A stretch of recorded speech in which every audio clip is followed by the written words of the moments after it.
I'm Rachel, and I'm here to do the BookTube Identity Tag. The BookTube Identity Tag was created by Steve Donahue way back when. When I first saw it, I figured it wouldn't really apply to me because I'm too much of a small fry booktuber. It seems like one of those tags that you do if you're really interested in building up your platform, as it were. But then more recently, Lukash from Pretentious Reads revived this tag, and I figured I could reframe how I see it, and it could be a way to assess where I am as a booktuber, especially if my identity is changing. Maybe not so much in terms of subscriber count, but in terms of content. So I'll link both of their videos down below, and I will go forth and do the tag myself now. Question number 1 is multi-part. Who are you? What's your channel? How long have you been making videos? How often? I'm Rachel Morrow. I was going to make a snazzy name for myself, like maybe Rachel's Room, which would go with my outro, but the email I'm using that links into this YouTube is one I use professionally, so it just I just figured I'd just stick with my name. And well, I've been making videos for several years. I had sort of a soft opening, I guess, to my BookTube channel. One of the first things I did in mid-2015 is I started migrating a lot of my NaNoWriMo videos over from Vidler onto YouTube, because Vidler is where I first started making any sort of personal video like this.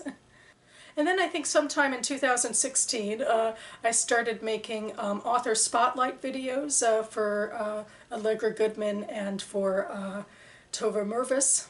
And I figured my channel would be a really small operation, and I'd specifically use it to complement my literary newsletters, which I put up once a month, and that I just, you know, make maybe one video a month and embed it into the newsletter. But I was starting to get more interested in BookTube, and ultimately, certainly by 2017, I started making more traditional BookTube content and reaching out to other booktubers. And as of right now, I try to make about 2 videos a week, give or take. Question number 2 is, what kind of videos do you make? What is the general tone of your channel? So there's a whole other question about distinctive videos that I make, the unique content of this channel.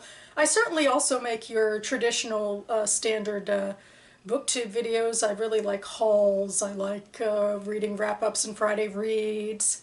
I've tried to get into discussion videos, but I'm never really satisfied with my output in that area. I just wonder if it's not complex enough for what I hope. I'm much better at doing discussions in the written form, I think.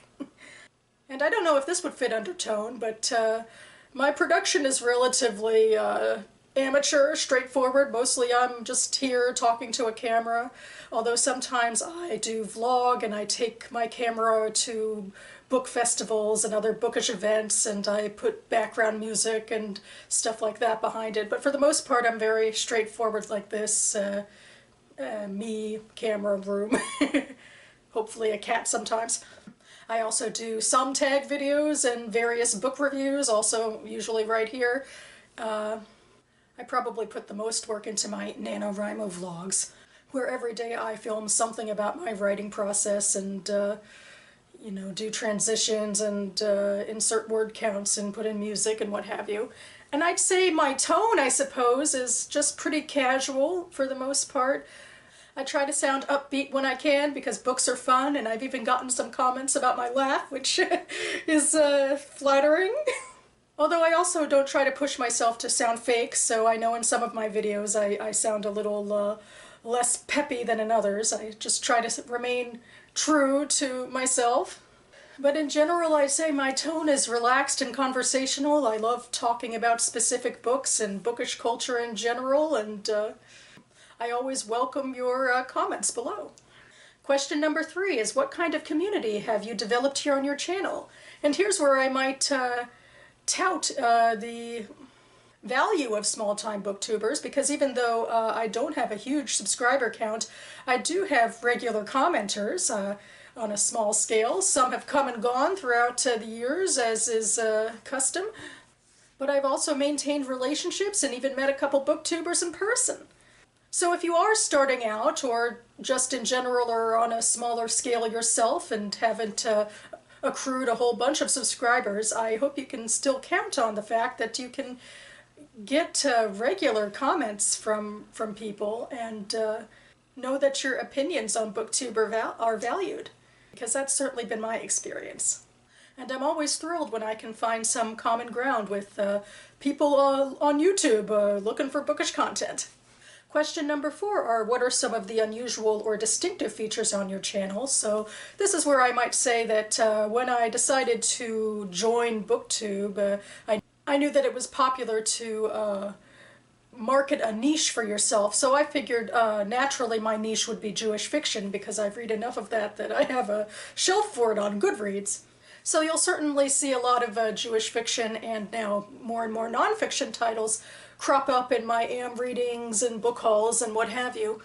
I also chronicle the Sammy Rohr Book Prize, which is a book prize given annually to an emerging Jewish writer. And now I've covered every year the prize has been given, and I have reviewed 3 of the 5 finalists each year. I've done a Women in Translation video for a couple of Augusts, and I've focused on Israeli writers. And I also focus on Jewish speculative fic during Sci-Fi September and do a review video for that. Beyond the Jewish niche, I also focus a bit on short story collections. I've been reading short stories for Hanukkah these past few years, and done the Try a Short Story tag these past few years that Jen Campbell started. And I also review literary journals out of the US. I'm waiting for a new journal to arrive this month, hopefully, so I can get my new one up. And I don't know how distinctive this is, but I am part of the AuthorTube community in a small fry sort of way. My AuthorTube videos are that I make monthly author answers videos that J.D. Archer and his writing group started. I just made one recently. And then every quarter I do a wrap-up where I recap what I did that quarter and if I met my goals, and then set myself new writing goals. But I'm also shifting a bit, I believe. Maybe this should go under normal content rather than distinctive, because I'm trying to interact more and more with the BookTube community. I don't usually partake in big multi-book read-alongs because I have a really active TBR list that I have for myself anyway. But I've participated in a few smaller buddy reads, which I would be interested in doing again. And I've been glomping onto the BookTube prizes more and more as more of them seem to be cropping up. I made a reading list recently for the inaugural Literary Fiction BookTube Prize, and I'll be making a video very soon about the BookTube SFF Awards. So yeah, I mean, I'm just trying to find that equilibrium really between my own reading tastes and reading goals, and how they overlap with the community, and how I can participate more with the community. Question number 5 is, what is your side hustle? So I thought this would be the opportune time to tout my 2 short story publications right here. This is Minerva Rising Literary Journal, where I publish the short story Skydiving. And this is District Lines, an annual anthology out of the DC bookstore Politics and Prose, where I published the short story Quarter Life. Hopefully I'd have more to show you soon, and I'll link to my publications page down below as well. And finally, number 6, relatedly, is where else are you online? Well, in every video I have links to my Goodreads, to my reading and writing blog, Twitter, Instagram, Bookstagram. I also maintain 2 other blogs, one about local Jewish events happening in the DC area, and another one that's more broadly about either Judaism or pop culture or interculturalism or whatever comes across my mind on Chava's footsteps. So I'll link those below as well. So that about covers it for me now. Oh man, I can't believe we're already into February, and I have to film my January reading wrap-up and my BookTube SFF Awards nominations and vote in that before the 11th. I'm really happy with where I am on BookTube right now. I have plenty of other ideas in the works throughout the month and throughout the year. I'm excited to give them a go. In the meantime, thanks so much for watching, everyone, and I'll see you next time.